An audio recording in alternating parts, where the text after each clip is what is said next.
Gary Franchi's on the road supporting Ron Paul with the Revolution PAC. I'm Danny Panzella.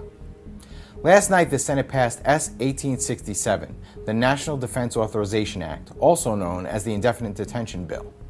Within this treasonous bill is the power of the U.S. military to indefinitely detain an American citizen with no charge, no trial, and no oversight whatsoever. Senate Intelligence Committee Chair Dianne Feinstein attempted to bar the provision from being used on American soil to ensure, quote, the military won't be roaming our streets looking for suspected terrorists, end quote. The amendment failed, but Senator Feinstein voted in favor of the bill anyway. S. 1867 is a treasonous violation of the Sixth Amendment of the Constitution that guarantees every American citizen who is accused of a crime the right to due process, a trial by jury, and a counsel for their defense. Now an American citizen just has to be accused of being involved in some minor way of having a possible connection to terrorism, and they can be abducted by the military or law enforcement, never to be heard from again. You may recall in April 2009 when the Department of Homeland Security released a report on domestic terrorism. The report referred to those who were in favor of states' rights, opposed to abortion or immigration, or those who often refer to the Constitution as potential domestic terrorists. Sounds like the Tea Party, doesn't it? Do we really want a government that thinks the Tea Party are extremists to have this power? How long will it be before the administration is indefinitely detaining Tea Party activists or other political enemies? One even more horrific amendment that was defeated thanks to Rand Paul was 1274, which would have given the federal government the power to detain U.S. citizens until Congress declared the war on terror over. It also gave the feds the power to keep an American incarcerated even if they were tried and found not guilty.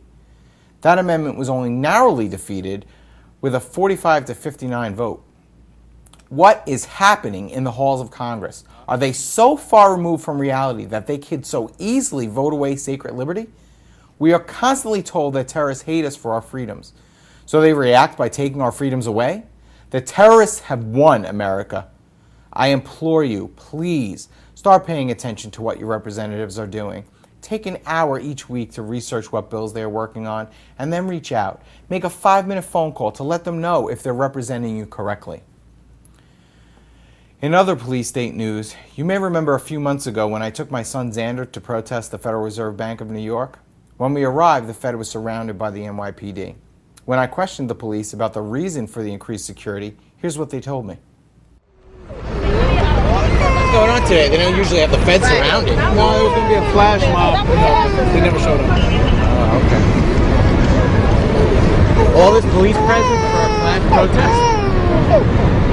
People want to get their money's worth. It has come to light that the officers' comment about getting their money's worth referred to a program called the Paid Detail Unit, implemented by Mayor Giuliani in 1998.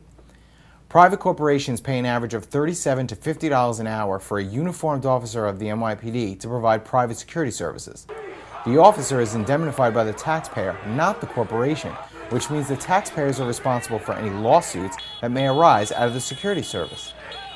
New York City gets a 10% administration fee on top of the fee paid to the officers, and the New York City budget estimated $11.8 million paid to NYPD in 2011.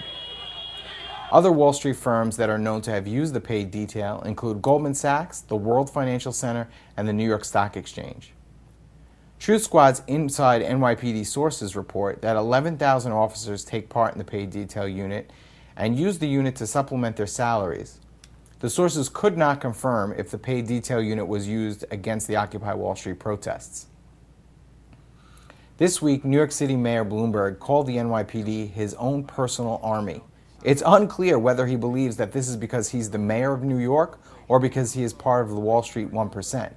Mayor Bloomberg is worth a reported $18 billion. He was only worth $9 billion when he was elected to his first term, and there are currently an estimated 290,000 Bloomberg terminals on Wall Street trading floors all around the globe, generating approximately $5.2 billion a year in revenue for the mayor.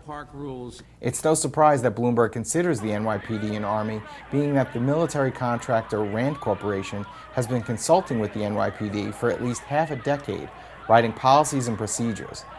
The recent implementation of biometric iris scanners was a suggestion of the Rand Corp, paid for by the Department of Homeland Security, in a clear move to further turn the NYPD into a federalized paramilitary force, which serves as a model for other police departments across the country. In other NYPD news, not only can Wall Street firms hire the NYPD as a private army to quash rebellions against the bankers, they can also use the NYPD Intelligence Division to spy on all of Lower Manhattan. The Lower Manhattan Security Coordination Center is a fusion center, which according to John Bush of OperationDefuse.com, is used to fuse information databases from federal and state government sources like motor vehicles, Social Security, FBI, and NYPD with their partners in the private sector, such as Facebook and Google, who have admitted such relationships. According to archived SEC documents, Police Commissioner Ray Kelly promised Edward Forst, a Goldman Sachs VP at the time, to give Wall Street access to the Fusion Security Center. 2,000 private spy cameras owned by Wall Street firms, together with approximately 1,000 more owned by the NYPD, are relaying live video feeds of people on the streets in Lower Manhattan to the center.